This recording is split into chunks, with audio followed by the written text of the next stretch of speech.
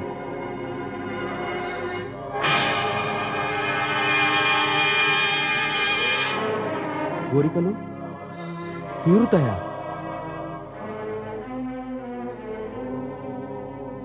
ఏం కోరికలుంటాయో ఈ శివభక్తులకు? కేవలం శివదర్శనమా? కాదు కాదు. శివభక్తులకు శివదర్శనం కాకపోతే ఇంకేం కోరిక ఉంటుంది స్వామి? ఇంత స్పష్టమైన నిజాన్ని కూడా తెలుసుకోలేవా దేవి? వారిరువురు ఈ స్వర్గంపై ఆధిపత్యం పొంది ఈ ఇంద్రాసనం కోసమే కఠోర తపస్సు చేస్తున్నారు. ఇప్పుడేమవుతుంది స్వామి? ఇక నేనేదో ఉపాయం ఆలోచించాలి. వారు ఇరువురిని తపస్సు నుంచి విముఖుల్ని చెయ్యాలి. దేవేంద్ర, నేను అనుకోవడం ఏంటంటే స్వర్గలోకపు సర్వ శ్రేష్ఠులైన అప్సరసలను నరనారాయణుల తపస్సును భంగం చేయడానికి పంపించాలి. ఉత్తమం. ఈ ఆలోచన దివ్యంగా ఉంది. వరుణదేవా, మీరే ఆ ఏర్పాట్లు చేయండి. మేనకను రంభను శీఘ్రాతి శీఘ్రంగా భూలోకానికి పంపి వారిరువురి తపస్సును భగ్నం చేయండి. అలాగే చేస్తాను దేవేంద్ర.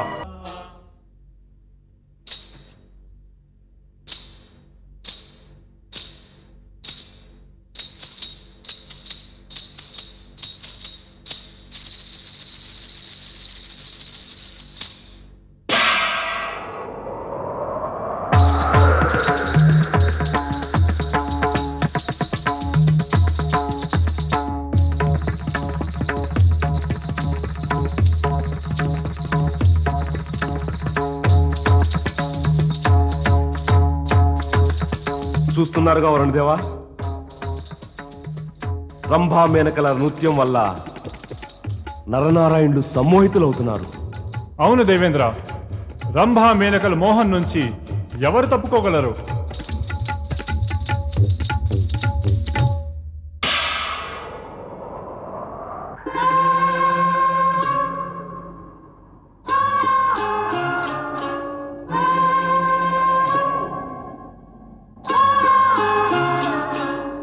చూద్దాం ఇంక ఎంతసేపు తపస్సు చేస్తారో వీరిరువురు. అన్నయ్య నారాయణ, దేవేంద్రుడు మన తపస్సును భగ్నం చేయడానికి తగిన చర్య తీసుకున్నాడు. మన తపస్సు కొనసాగించాలంటే మనం కూడా తగిన ఏర్పాట్లు చేసుకోవాలి.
క్షమించండి, క్షమించండి.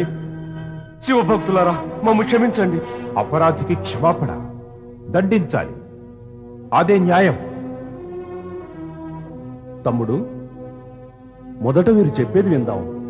ఏ అపరాధం క్షమించాలో ఎందుకో.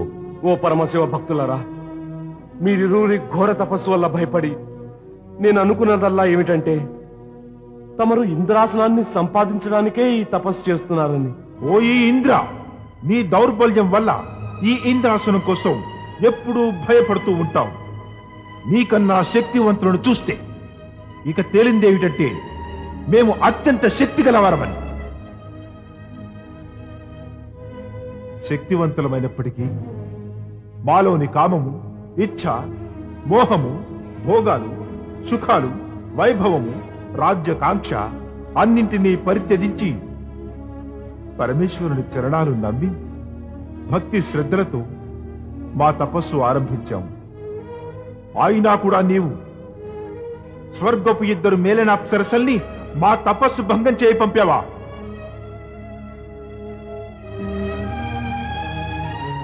చూశావుగా ఇంద్ర, నీ స్వర్గంలో వేల కొద్ది అప్సరసలు, కానీ మా ప్రతి రోమంలోనూ అసంఖ్యాకమైన అప్సరసలు శాంతంగా ఉన్నారు. మా వంటి శివభక్తులను నీ 2 అప్సరసలు ఎలా సమ్మోహితుల్ని చేయగలరు? ఇంద్ర, నీది అపరాధమే కాదు, అహంకారం కూడా. అహంకారంతో పాటు దుష్టత్వం కూడా. ఇక ఒక్కటే మార్గం. మేము నీకు శాపమిచ్చి పశుయోనిలోకి పంపి స్వయంగా ఇంద్రాసనం ఆక్రమిస్తాం. వద్దు భక్తరాజా, వద్దు. అనర్థం చేయకండి భక్తరాజా. ఇది అనర్థం కాదు, న్యాయమే. ఎన్నాళ్ళు అపరాధాలు చేస్తూ క్షమాపణ కోరుతాం. ఇంద్ర, ఇది నీ సహజ స్వభావం. శాపమిచ్చి నిన్నీ పాపం నుంచి శాశ్వతంగా విముక్తులు చేస్తాను. ఓ శివభక్త, దేవతలందరము ప్రార్థిస్తున్నాం, దేవేంద్రుని క్షమించండి. మీ ఇంద్రుడు దేవాధిపత్యానికి యోగ్యుడు కాడు. ఎందుకని భక్తాగ్రేసరా? ఈ ప్రశ్న నీవే వేసుకోవలడు దేవా. ఇంతటి దుర్బలుడు, ఇంతటి భయస్థుడు, కుటిలుడు, విలాసి, భోగలాలసుడు, తన సుఖం కోసం ఇతరులకు హాని చేసేవాడు అందుకు యోగ్యుడేనా? ఇలాంటి రాజు ఉంటే దేవతలు కూడా దానవులవుతారు. ఇక సామాన్య మానవులకు ఏం గతి పడుతుంది? భక్తరాజా, కావటానికి స్వర్గాధిపతివే. గౌతమ మహర్షి వేషం వేసుకుని సాక్షాత్తు ఆయన పత్నితోనే కామానికి వశీభూతుడవై మోసం చేయడానికి సిగ్గు కలగలేదా ఇంద్రా?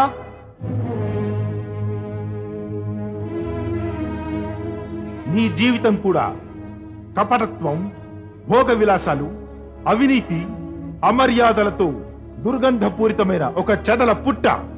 నీవా ఇంద్రుడవు? లోక కళ్యాణం జరగాలంటే ఇదే ఉత్తమం. మేము నీకు శాపమిచ్చి జలపశువుని చెయ్యాలి. ఆగండి భక్తరాజా, ఆగండి. నా ఈ చిన్న అపరాధానికి ఇంత భయంకర శిక్షనివ్వకండి భక్తరాజా. శిక్ష ఎంతటిదో అపరాధి కాదు, శిక్షించేవారే నిర్ణయిస్తారు. నిన్ను పశువుగా, ఎలుకగా, కుక్కగా, గాడిదగా చేసినా కూడా నీవు నిర్దోషులకు హాని కలిగిస్తూనే ఉంటావు. అందుకే నిన్ను పాషాణంగా చేయడం మంచిది. నేను నీకు శాపం ఇస్తున్నాను. క్షమించండి భక్తవర్య, క్షమించండి. దేవేంద్రుడిని క్షమించండి. సుందరి, నీవు సోదరుడు నారాయణుడు ఊర్వుల నుండి జన్మించావు, అందుకే ఊర్వశివయ్యావు. ఇంద్రుని అహంకారం రూపుమాపేందుకు నిన్నేమో రంభా మేనకల కన్నా శ్రేష్ఠురాల్నిగా చేయడానికే నీ సృష్టి జరిగింది. మరి నీవు దేవేంద్రుని క్షమించమని కోరుతున్నావెందుకు? భక్తవర్య, ఇతడు దేవేంద్రుడే కాదు, కళలకు ప్రశంసకుడు, రక్షకుడు కూడా. కళలకు ప్రశంసకుడు, రక్షకుడు? ఇంతటి నీచుడైన వాడా? తన గొప్పదనం కాపాడుకోవడానికి ఇంత దుష్టుడవుతాడా? నేను తమరిద్దరిని దేవేంద్రుని క్షమించమని కోరుతున్నాను. తమ్ముడు, శాపమిచ్చి తపోబలం తగ్గించుకోకు. ఊర్వశి మన శక్తి యొక్క విజయానికి ప్రతీకయే. ఈమె ప్రార్థనను మన్నించు. అన్నగారి ఆజ్ఞ శిరోధార్యమే.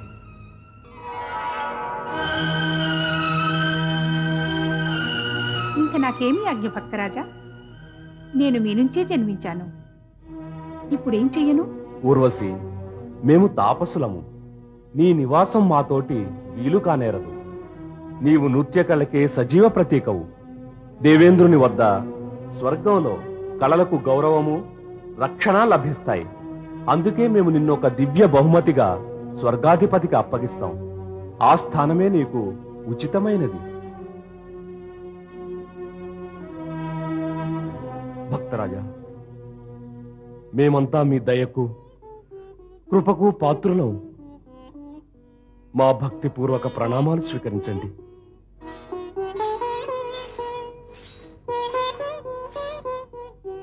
పదవ రోసి.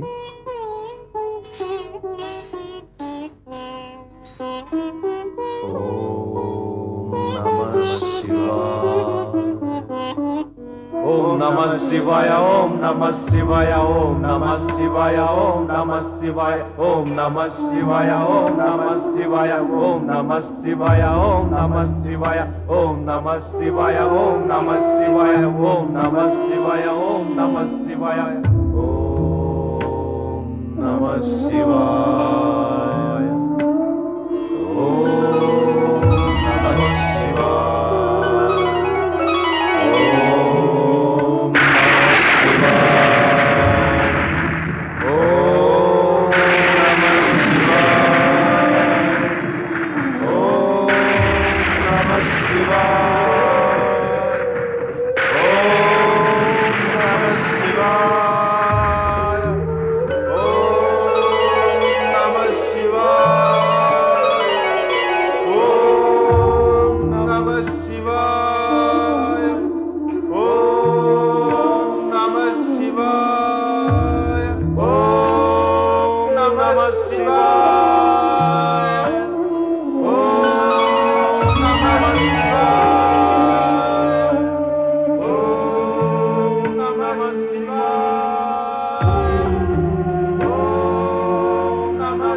ప్రియ భక్త నరుడా,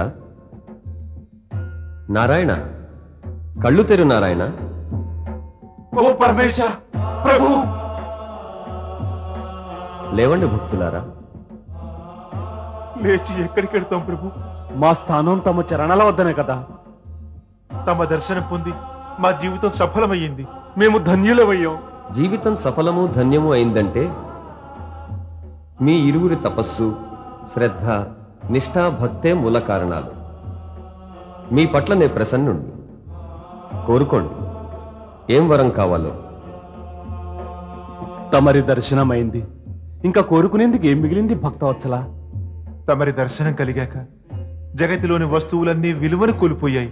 తమరి దర్శనం ప్రాప్తించిన తరువాత ఇంకేదైనా కోరుకోవడం మూర్ఖత్వమే. తమరి సాక్షాత్కారంతో ఆనందం పొందిన మా ఆత్మలకు మరేదో కోరుకుని ఆనందం కోల్పోయే ఉద్దేశం లేదు ప్రభు. మేము తమ నామాన్ని జపించడం వరాలు కోరే ఉద్దేశంతో చేయలేదు ప్రభు. మేము కేవలం తమరి దర్శనాన్నే కోరుకున్నాం ప్రభు. అది మా ఇద్దరికి ప్రాప్తించింది. ఇక కోరుకున్నా ఏం కోరాలి? తమ దర్శనం కన్నా అధికమైన కోరికలేమీ లేవు ప్రభు. మీ సంతోష భావన నన్ను ప్రసన్నుని చేస్తోంది. శివభక్తి మార్గం ప్రశస్తం చేశారు. మీరు ప్రజాస్వామ్యపు లోకహిత సాంప్రదాయాన్ని మొదలుపెట్టారు. ఈ కారణంగా మీరు నన్ను వరాలు కోరగలరు. కోరుకోండి భక్తులారా, ఏం కావాలో. ప్రభు, కోరుకోవడం గురించి ఆలోచించడం లేదు. ప్రభు ఇచ్చానుసారం వరం కోరుకో. పరమేశ, ఈ విషయమే ఆలోచించలేదు. మీ సంతృప్తి, నిస్వార్థ భావనలు మీ ఆదర్శాలకు రూపాన్నిస్తున్నాయి భక్తులారా. మీ ఇద్దరు ఏ మానవాదర్శాలను నిలబెట్టారో అవి రాబోయే యుగాల్లో కూడా ఆదర్శం కాగలవు. ఇక ఎటువంటి కోరిక ఉన్నా కోరండి, వాటిని తప్పక తీరుస్తాను. పరమేశ, మేము తమ నుంచి తమనే కోరుతాం. అవును ప్రభు, తమరి స్థలంలోనే జ్యోతిర్లింగ రూపంలో వెలిసి ఉండండి. హిమాలయాలకు వచ్చే యాత్రికులను ఉద్ధరించేందుకు తమరు ఇక్కడ శాశ్వతంగా జ్యోతిర్లింగ రూపంలో వెలిస్తే యాత్రికులకు మంచి జరుగును. తథాస్తు. లోకహిత భావన వల్ల మీ ఇద్దరికి అమరత్వం సిద్ధించింది. మీరు కోరినా కోరకపోయినా నేను మాత్రం మీ పట్ల ప్రసన్నుడినై మీకు వరాలు తప్పకుండా ఇస్తాను. తమరిచ్చినదే మాకు 10,000 ప్రభు. మేము భవిష్యవాక్కు వినిపిస్తున్నాం. మీరిద్దరూ ద్వాపరయుగంలో అర్జునుడు కృష్ణుల రూపంలో జన్మిస్తారు. నరుడు అర్జునుడుగాను, నారాయణుడు విష్ణు అవతారమైన కృష్ణుడి రూపంలో.